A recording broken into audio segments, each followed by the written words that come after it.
प्यारे साथियों, तेजस स्टडी 24 के इस प्यारे से परिवार में आपका फिर से स्वागत है। कल मैंने आपको सुपर टेट के जितने भी टॉपिक थे सबकी विस्तृत जानकारी आपको बताई थी। आज उनमें से मैं पहला सेशन स्टार्ट करने जा रहा हूं। तो देखें, पहला सेशन के लिए अंकीय क्षमता। अंकीय क्षमता में कुछ बात ज़रूरी है। जैसे नंबर 1 पे आपका आता है पूर्ण संख्या।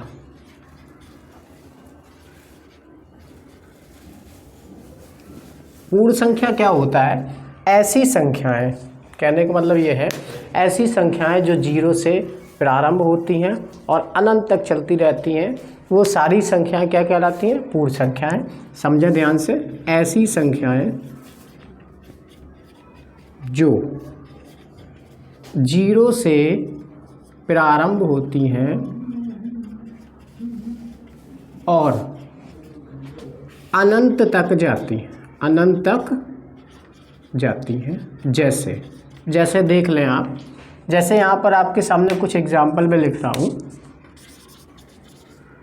जैसे 0, 1, 2, 3, 4, 5 डॉट डॉट डॉट अन इन्फिनिटी तक चलती चली जाएंगी। क्वेश्चन आपके पेपर में ऐसे बन जाता है कि पहली पूर्ण संख्या क्या है? तो पहली पूर्ण संख्या क्या है? 0 है। समझ गए? यहाँ से एक क्वेश्चन सुपर टेट में निकलता है।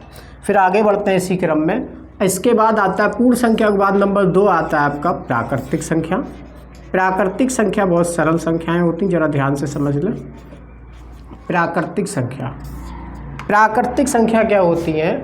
ऐसी संख्याएं जो 1 से शुरू होती हैं और अनंत तक जाती हैं, ऐसी संख्याएं क्या कहलाती हैं? प्राकृतिक संख्याएं। ऐसी संख्याएं मैं लिख देता हूँ आपके सामने, जो 1 से प्रारंभ होती हैं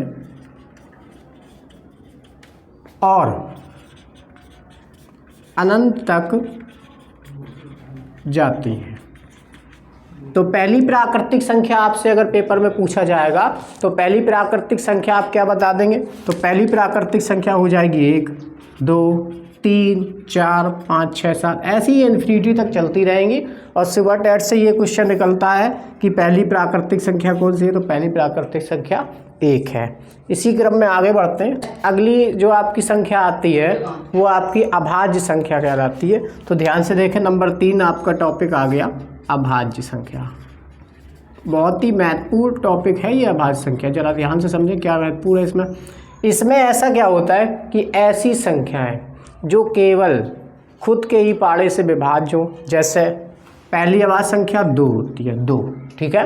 फिर 3, फिर आपकी 5, फिर 7, फिर 11, फिर 13, फिर 17, फिर 19, फिर 23, फिर आती है आपकी 29, फिर आपकी आ जाएगी 31, फिर आपकी आ जाएगी 37, फिर आपकी आ जाएगी 38 होती नहीं है, 39 होती नहीं, 40, 41, फिर आपकी बन जाएगी यहाँ से 43, फिर बनेगी आपकी 47। तो यहाँ मैंने आपके सामने 50 तक की संख्याएं लिख दी हैं। 1 से 50 तक के बीच में कितनी अभाज्य संख्याएं होती हैं? 15 अभाज्य संख्याएं होती हैं। कितनी अभाज्य संख्याएं होती हैं? 15 अभाज्य संख्याएं होती हैं। तो भाज्य संख्या देखिए क्या होती है, जरा समझ लें आप लोग ध्यान से। तो एक क्वेश्चन इसमें यह भी बन जाता है अभाज्य संख्या में कि पहली अभाज्य संख्या कौन सी है, और एक क्वेश्चन ये भी बनता है कि इकलौती सम अभाज्य संख्या कौन सी है? तो 2 है, ठीक है। अब आगे बढ़ते हैं भाज्य संख्या की तरफ। चौथा टॉपिक, यहाँ से एक नॉर्मल से क्वेश्चन निकलता है कि पहली भाज्य संख्या क्या है। तो पहली भाज्य संख्या आप याद रख लें, यहाँ से बस एक ही क्वेश्चन इंपॉर्टेंट है कि पहली भाज्य संख्या जो आपकी है वो 4 होती है। कितनी होती है? 4 होती है। बहुत ही आराम से सीख रहे होंगे आप लोग। अगला टॉपिक आता है नंबर 5। तो ज़रा समझें, 5वां टॉपिक ये है परमेय संख्या। इसकी पूरी डेफिनेशन मैं आपके सामने रख दूंगा और बता दूंगा पूरा एक्सप्लेन करके। तो इसका कहने का मतलब ये है कि ऐसी संख्या जो P/Q के रूप में लिखी जा सकती हैं। ज़रा ध्यान से समझें कैसे। जैसे P/Q मैंने ये लिख दिया, तो जितनी भी संख्याएं हैं जिसका अंश होता है और हर होता है वो क्या होती हैं? परमेय संख्याएं होती हैं। उदाहरण के लिए जैसे आपके सामने मैंने एक संख्या लिख दी 5/7। ये संख्या जो आपकी है ये परमेय संख्या है। कौन सी संख्या है? परमेय संख्या।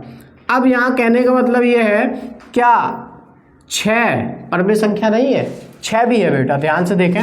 जो 6 होता है उसके बटे में 1 छुपा हुआ होता है, तो 6/1 किसका रूप है? p/q का रूप है, इसलिए जो आपकी 6 भी है वो परमेय संख्या है। कहने का मतलब ये है कि जितने भी पूर्णांक हैं 1, 5, 9, 12, 22, ये सभी जितनी भी संख्याएं सारी परमेय संख्याएं हैं।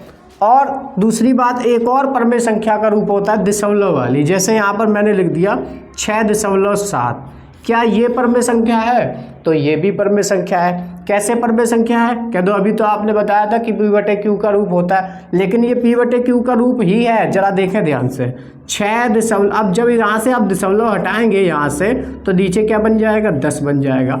अब ये किसका रूप निकल आया? p/q का रूप निकल आया। तो हमने आपको अभी बताया था कि ऐसी संख्याएं जो p/q के रूप में होती हैं सारी क्या होती हैं? परमेय संख्या। अब अपरमेय संख्या के बारे में भी थोड़ी बातें जान लें। छठवां, अपरमेय संख्या बिल्कुल बेसिक से पढ़ाया जा रहा है, आपके टॉपिक भी शुरू हो जाएंगे। अपरमेय संख्या, यहाँ सुन लें ध्यान से मेरी बात है। ऐसी संख्या, जैसे मान लो आपके साथ सीधे एग्जाम्पल शुरू कर देते हैं। जैसे सिर्फ आपको एग्जाम्पल देखना है इसमें। एक यहाँ पर हम आपके सामने लिख रहे हैं 6.33। ये कैसी संख्या है? ये परमेय संख्या है आप कहेंगे, क्योंकि यहाँ से आप दशमलव हटा के 100 बना सकते हैं। लेकिन हमें अपरमेय संख्या, अगर इसके साथ ये जो 3 देख रहे हो ये डॉट डॉट डॉट लग जाता है, तो इसका मतलब ये हुआ कि ये 3 कहीं पे भी रुकेगा नहीं, ये अनंत तक चलता ही जा रहा है। जब कोई भी संख्या रुकती नहीं है तो वो कौन सी संख्या कहलाती है? अपरमेय संख्या कहलाती है। ठीक है। एक और अपरमेय संख्या का रूप आ जाता है, जरा देखें ध्यान से, √7। ये भी एक अपरमेय संख्या है, ये भी एक अपरमेय संख्या। अगर रूट के अंदर कोई भी अभाज्य संख्या आती है तो वो सारी संख्याएं क्या कहलाती हैं? अपरमेय संख्याएं कहलाती हैं। यदि एक सवाल ऐसा आ जाए 2√36, अब ये आपकी अपरमेय संख्या नहीं होगी। ये इसलिए नहीं होगी, 36 किसका वर्ग है? 6 का वर्ग है। किसका वर्ग है? 6 का वर्ग है। और ये वर्ग से रूट समाप्त हो जाएगा, तो 6 दूनी कितना निकल के आएगा? 12। और आपको भी थोड़ी देर पहले बताए थे पिछले वाले टॉपिक में कि जितने भी पूर्णांक होते हैं सब क्या होते हैं? सब परमेय होते हैं। तो ये आपकी संख्या जो है वो परमेय है। तो अपरमेय संख्या देखिए कैसे आती है। हमने आपको बताया अंडर रूट के अंदर जितनी भी अभाज्य संख्या, जैसे यहाँ पर आपके सामने एक अभाज्य संख्या लिख दें √11, ये एक अपरमेय संख्या है। ठीक है। तो ये आपके जो आज टॉपिक थे मैंने आपके सामने क्लियर करे। धीरे धीरे करके ऐसे ही एक एक टॉपिक क्लियर करेंगे। कल नेक्स्ट टॉपिक पढ़ेंगे हम लोग इकाई का अंक। और हमारे चैनल तेजस स्टडी 24 को देखते रहें, इसी तरीके से अपना प्यार बनाए रखें। तब तक के लिए धन्यवाद।